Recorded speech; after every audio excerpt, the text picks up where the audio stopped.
My brothers and sisters in Islam, just as Allah subhanahu wa ta'ala began this creation, He will end this creation so that all of it can go into the Day of Judgment. If anyone doesn't believe in the Day of Judgment, it is as though you are saying that Allah created us for no reason, no particular purpose, alaykum as-salam, or no valuable purpose. The people who sinned and killed and harmed, they get off the hook. And the people who strived and struggled and did good, they did it for nothing. And these are one of the reasons that those who don't believe in hereafter, I think this is one of the reasons why they commit suicide. When they lose all their wealth, or they lose their loved ones, or their job, and they feel that they've got no future. When they lose all connection with life, they commit suicide. One of the main reasons is because they do not have a belief, an iman, in a life after here. And therefore they don't know why they're here. And so they can create their own purpose. A lot of them create their own purpose. And some of the purposes they create is family. I'm here for my family. That's a small purpose of life. But that's not the whole purpose of why you're here on earth. Because if that was the whole purpose, then Allah will keep us living forever here. Why is there death? Why does Allah take members of the family before, and it's strange how some people say before their time. What does that mean? He went before his time. It's as though we knew when everyone's going to die. What do you mean before his time? Death has no age. And this life is not paradise. And we're not meant to stay here. We are here for a different reason. We are here to grow our hereafter. So, Allah subhanahu wa ta'ala has created us, and He will judge us in the hereafter because He is the just one. He knows where we're going to be, but we don't know where we're going to be. So in order that we don't argue with God on the Day of Judgment, Allah says, you can go through the life and see it for yourself. And on the Day of Judgment, your whole life will be reversed. You will see yourself from the moment you died, you will see everything going backwards. You're living and you're reliving the moments until you were a baby. And then Allah subhanahu wa ta'ala saves you from that so you can stay alive. So you don't return back until nothingness. You see it all, forwards and then backwards. Everything.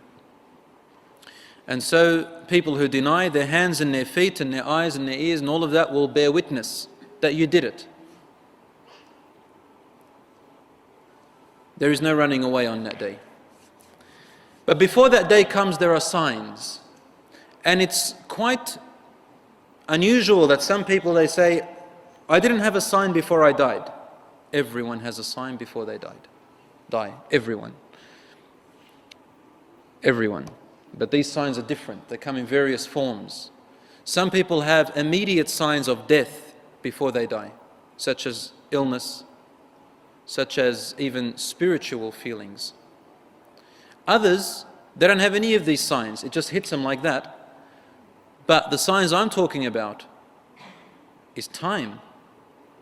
Time.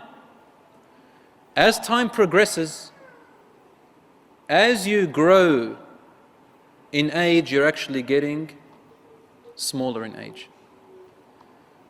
Every minute that we grow, our life is getting shorter. And therefore, time is one of the signs. Age is another. White hair is another. Wrinkles. And the Prophet ﷺ said, everything has a cure, except for two things. Everything has a cure. لِكُلِّ دَاءٍ دَوَاءٍ.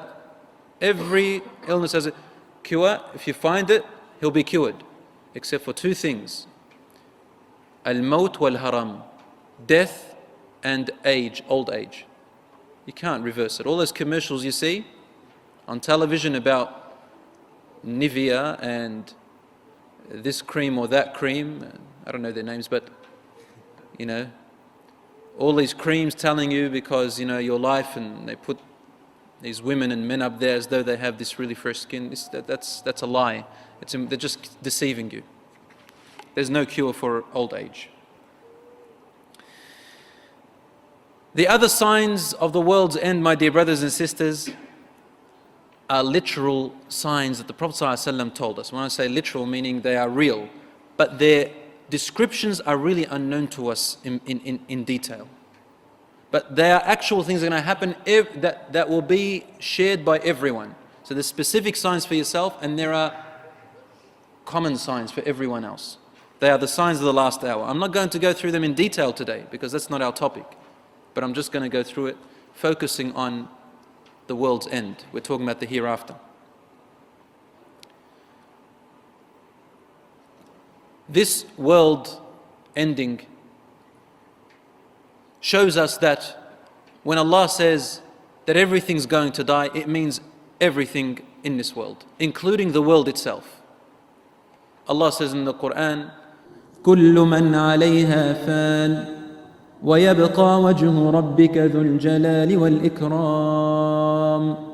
Everything on it will perish.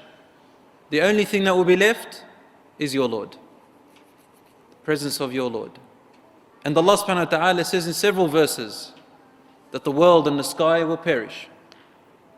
And the Prophet ﷺ used to say, "Ad-dunya faniya," the world is going to perish. A man asked him again, "When is the last hour?" He said, "Don't ask about that. What have you prepared for it?" But the point is, they're asking because the Prophet had told them ﷺ, the world's going to end. Allah says, يوم تبدل الأرض غير الأرض والسماوات. the earth, the world, and the sky will be changed. From the world and the sky you knew once to another world and sky. Meaning Allah is going to destroy it and recreate another, different to it. Destroy it, make another one.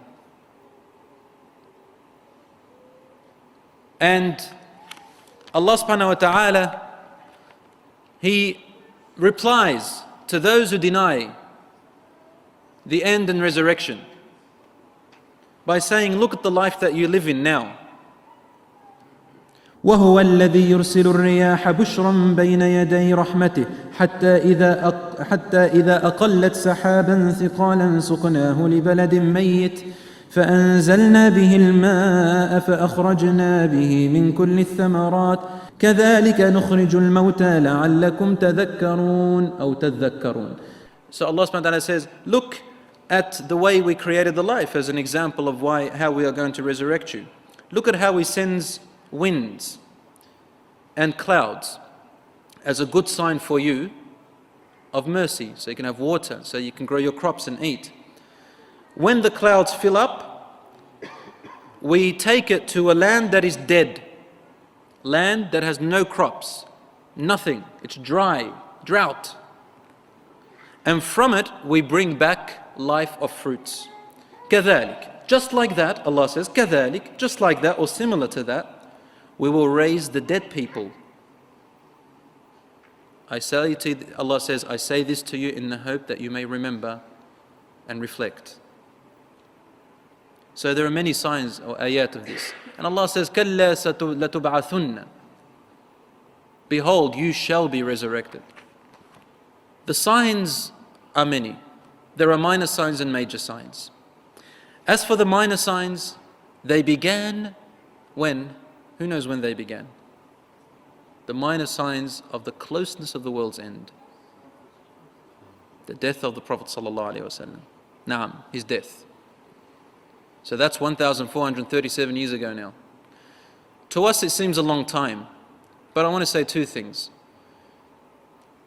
If you're 10 years old, 30 years old, 40, 50, 60, in your mind, it was a long time ago, but how do you feel? You feel like it was only yesterday. Isn't that right? 60 years, 100 years, it feels like just yesterday. In your mind, it was a long time ago. But feeling, it's only a little bit. If you lived for 1,000 years, wallahi, it's going to feel the same. There's a narration about Nuh alayhi salam. He lived for 1,000 and about 150 or up to 1,350 years. Different narrations, but more than 1,000 years. And on his deathbed, the people asked him, how do you feel living all this long time? And he says, it's like a person opened a door, took a step to the other side and then closed the door. And he's trying to say that you don't even feel it. Just passes like that. So whether you're now or in 30 years' time, it's the same thing. You're going to feel the same as now. So Allah subhanahu wa ta'ala says in the Quran, اقترب للناس حسابهم وهم في غفلة يلعبون.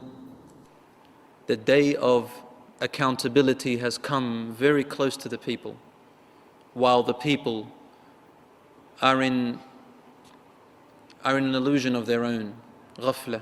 They're forgetful of it. They're too busied away from it. Yal'abun. They're playing around. Allah says, do you not consider that when the day comes, it may come to you while you are playing, or while you are just in ghafla, forgetfulness, or unaware?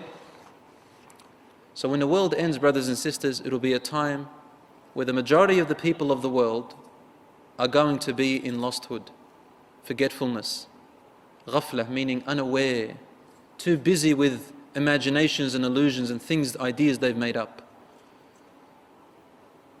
People will be busy in their world of music. Why do I say music? Because the music has an extraordinary effect on the mind and the heart.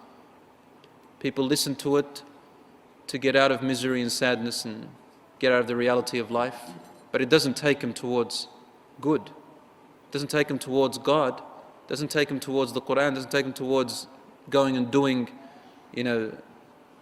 good deeds. They'll just do what the song tells them to do. If it's love, they'll live love. If it tells them about death, they'll probably commit suicide. If it tells them about Satanism, they'll go and worship Satan. Whatever the song tells them, they start living it. Some people are living in the world of money, so they try to bring up all this money and try to live in it. They're in that ghafla. They want to forget about death, so they're busy with luxury, entertainment, and all of that stuff.